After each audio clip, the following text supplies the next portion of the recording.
Mutfakta Hayatta tekrar merhaba. Bugün de Hindistan cevizli kek tarifi. İçerisinde alternatif olarak havuç, tarçının vermiş olduğu aromasıyla da, kokusuyla da, Hindistan cevizinin tadı ve aromasıyla da resmen bahar bahçe kek tarifi diyebilirim.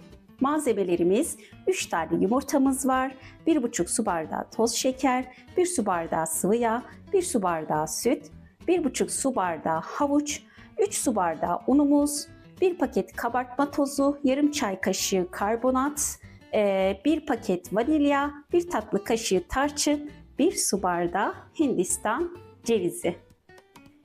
Ön hazırlık olarak ilk önce unumuzu şöyle kabımıza aldım hemen.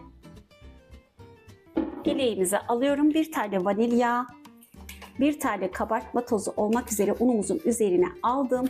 Hemen 1 tatlı kaşığı tarçınımızı artı şöyle yarım çay kaşığı karbonatımızı da alıp ilk başta kekimize başlamadan önce şöyle güzelce eliyorum.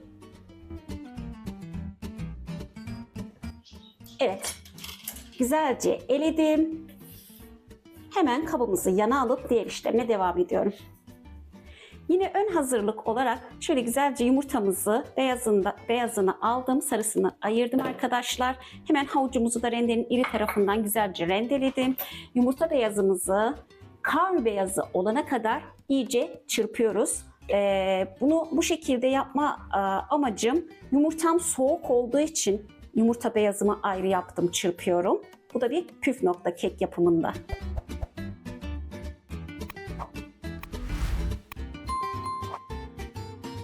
Evet, yumurta beyazımız şöyle güzelce köpük köpük oldu. Resmen bir bulut gibi.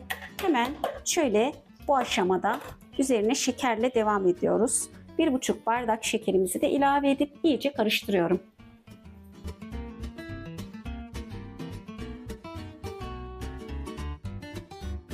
Evet, yumurta beyazımızı şöyle kenara alacağım. Bu aşamada yumurta sarısıyla yine devam etmek istiyorum.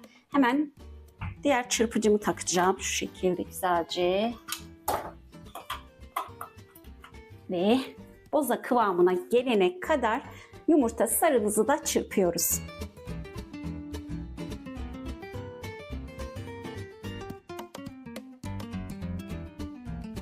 Evet, yumurta sarımız da görmüş olduğumuz gibi şöyle boza kıvamına geldi. Hemen yine kabımızı alacağım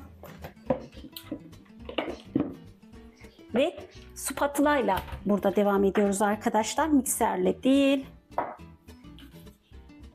Yumurta sarımızı yumurta beyazımızla birleştiriyorum.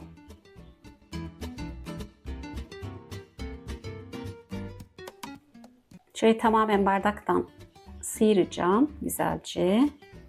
Evet. Alttan üste yumurta beyazımızı söndürmeden devam ediyorum.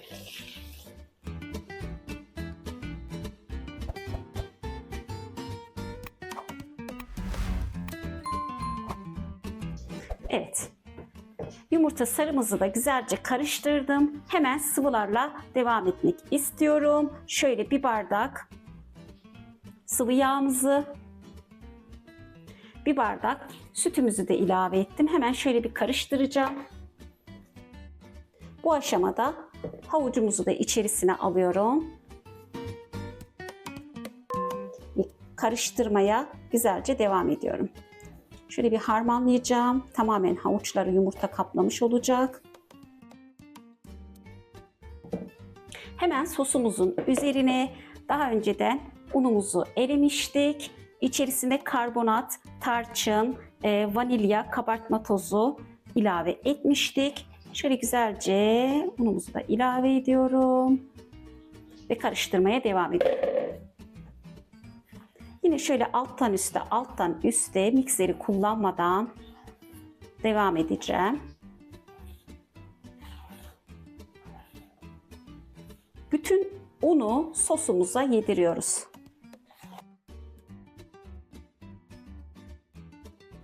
Yine bu aşamada kekimizin üzerine olmazsa olmazı Hindistan cevizli kekimiz olduğu için şöyle bir bardak mis kokulu Hindistan cevizimizi de ilave ettim.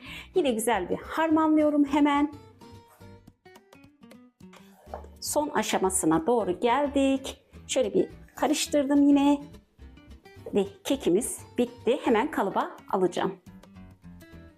Kalıbımı önceden yağladım, unladım ve kekimizi kalıbımıza alıyorum. Resmen bahar bahçe kokusu gibi oldu arkadaşlar. Çok güzel oldu diyebilirim. Kalıbımıza alıyorum.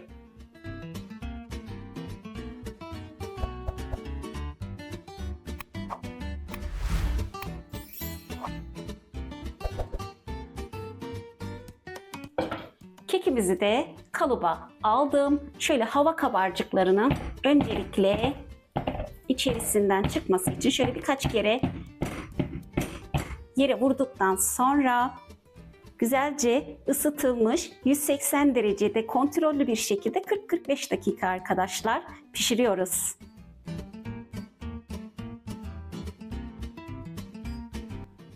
Hindistan cevizli mis gibi kokan kekimiz güzelce pişti.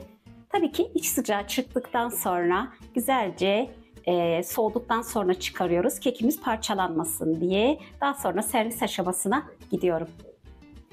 Kekimiz hazır. İsteğe bağlı pudra şekeriyle de servise alabiliriz. Hindistan ceviziyle taçlandırdım. Mis gibi kokusuyla, yumuşacık dokusuyla Hindistan cevizini sevenler için de oldukça lezzetli, mis kokulu Hindistan cevizli kekimizi sizler de yapıp sevdiklerinizle paylaşabilirsiniz. Videomuzun sonuna geldim. Kanalımıza abone olmayı, yorum beğeni bırakmayı, bildirim zilini açmayı unutmayın.